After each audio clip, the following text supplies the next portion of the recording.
Hello everyone, welcome back to our channel. Today we will review a movie called The BFG. Don't forget to hit the like and subscribe button. Enjoy. In London, the matron comes to the front door to lock it up, but she gets distracted by a magazine that was slipped under the door with the mail. She grabs the magazine and leaves without taking care of the door, which frustrates the little girl hiding under a blanket on the stairs. That's Sophie, our 10-year-old protagonist. Wearing the blanket around her shoulders, she goes to the door and locks it up herself before moving to the pendulum clock nearby and pushing the hand to make it 3 a.m. While she picks up the mail and turns off the lights, she tells us that unlike other people who choose 0 a.m. or 1 a.m., Sophie thinks 3 a.m. is the witching hour, the time when only she is left awake.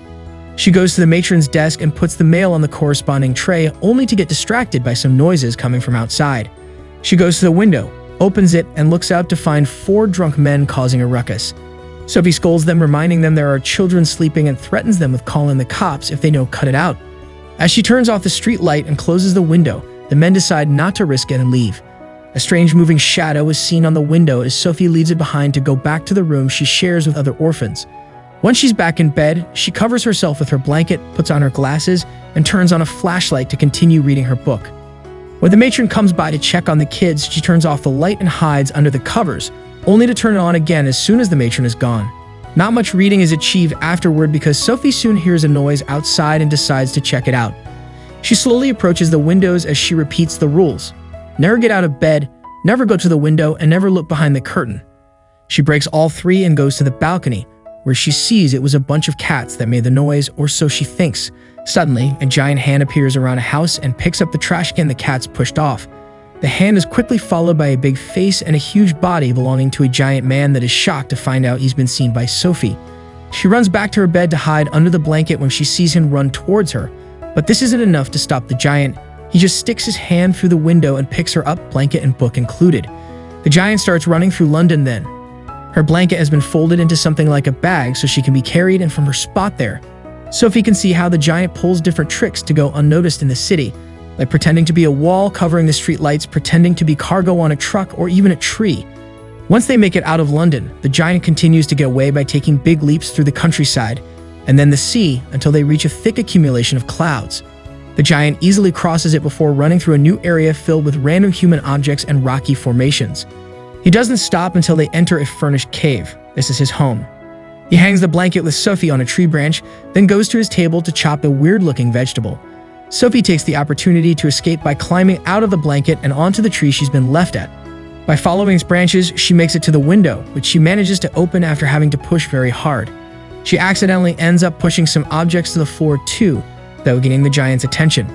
He comes closer and tells her there's nowhere to go, she doesn't have wings, and he pushes the window, which in turn pushes Sophie onto the pan he's holding. He goes back to the table, and after leaving the pan on it, he keeps on chopping the vegetable. Sophie asks him where they are. He replies it's giant country, which Sophie points out doesn't exist. Suddenly, a nose from outside freaks her out. The giant looks through the window and confirms it's the other giants, who all have names like Child Chewer and Maid Masher. Scared, Sophie begs him not to eat her, but the giant laughs at the idea of him eating humans. His way of talking's got grammar mistakes and weird-sounding words. When Sophie reminds him he's snatched her, he admits that's true, and then he can't help thinking about her parents. But she points out she's an orphan and hated living in the orphanage, where they had lots of rules and punishment. The giant insults the matron for it, as he gives Sophie back her glasses, and she asks him if the other giants are also nice. He replies while filling his bowl with weird vegetable stew that no, the other giants do eat humans and also consider the nice giant a runt.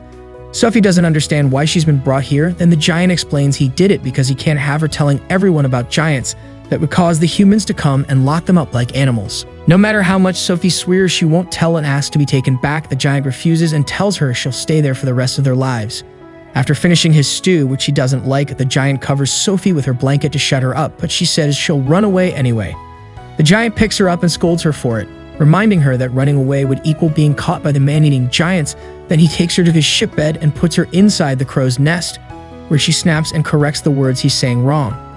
The giant is hurt by this, saying he can't help the way he speaks, so Sophie apologizes.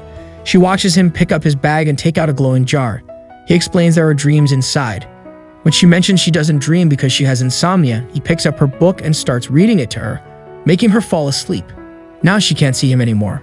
The giant grabs his bag and goes to the back of the cave, where he pulls a lever that opens a hidden door behind a waterfall.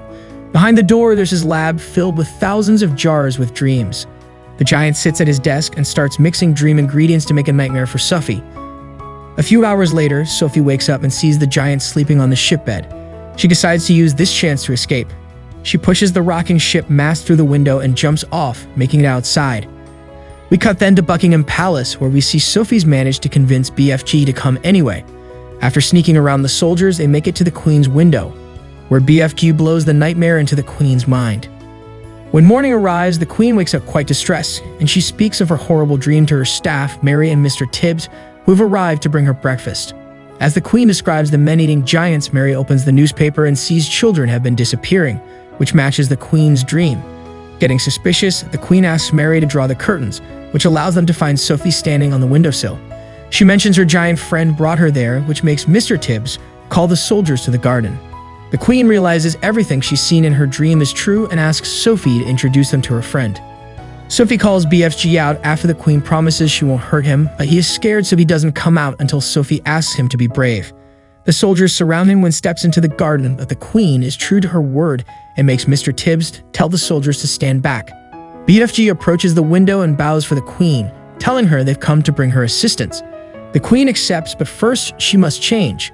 Moments later, while the Queen calls her ministers and army leaders, Sophie is given better clothes and a makeover before they leave for breakfast. BFG enters the palace on all fours and joins them in the dining room, where a special giant table has been prepared for him. A colossal amount of food is brought to them then, and when BFG tries it for the first time, he's delighted by the taste and decides he won't have snozcumbers ever again. He dislikes the coffee though and spits out all over some of the butlers. He thinks a better drink is needed, so he takes out a bottle of frobscottle from his bag and gifts it to the Queen. The army leaders arrive then, and the Queen orders them to defeat the bad giants at Giant Country, which they'll reach by following BFG's guidance. After pointing out his country is outside the map, BFG pours frobscottle for everyone, even the Corgis. They all toast his name and take a sip, which causes them to pass some gas. The Queen declares it's time to execute the plan then. BFG runs back to Giant Country. The army follows him on their planes. When they reach the thick clouds, the plane's radars and controls go crazy, but they manage to cross safely anyway. The army decides to stay back and wait for the right moment while BFG and Sophie return to the Dream Lab. There, they make a new nightmare for the giants using the one she caught at the lake. This one will cause horrible despair. After the mixing is done, they take the jar outside and BFG tells Sophie her own dream is having a family, which she can't achieve if she stays there. BFG tells her not to worry though, because he'll always be there for her and able to hear her with his overly big ears. When the sun comes out, it's time to spread the nightmare to the giants, but BFG realizes he forgot his trumpet at the palace, so Sophie grabs the jar and takes it to the giants herself. She walks to the middle of the sleeping giants but fails to open the jar.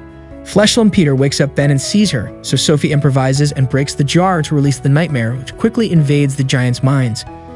Fleshlum Peter catches his and crushes it, but the other giants are affected by it, so they start running around as guilt consumes them. Getting angry, Fleshlum Peter tries to snatch Sophie, but BFG jumps in to defend her. Fleshlum Peter picks him up and is about to punch him when his arm is suddenly grabbed by some wire. The planes are finally here. Sophie runs around the field to avoid being hit as the army descends on them, capturing all the giants with wires and nets. BFG comes to pick her up to keep her safe, and together they watch the planes fly away carrying the giants with them. They are taken to an isolated island they can't escape, and the only food they're left with is the disgusting snozcumber and its seeds. Meanwhile, Sophie returns to London, where she moves to Buckingham Palace to live with Mary, Mr. Tibbs, and the Queen's Corgis. The movie ends with Sophie waking up one morning and telling us about the dream she had of BFG living happily in his country with new, better-tasting vegetables to grow in his garden. She approaches the window, and like she always does when she's lonely, she whispers words to the wind, knowing they'll reach BFG. Back in Giant Country, BFG smiles when those words reach his ears. Here we come to end of our video. Please like, share, and subscribe, and hit the bell icon so you never miss any of our video. Thanks for watching.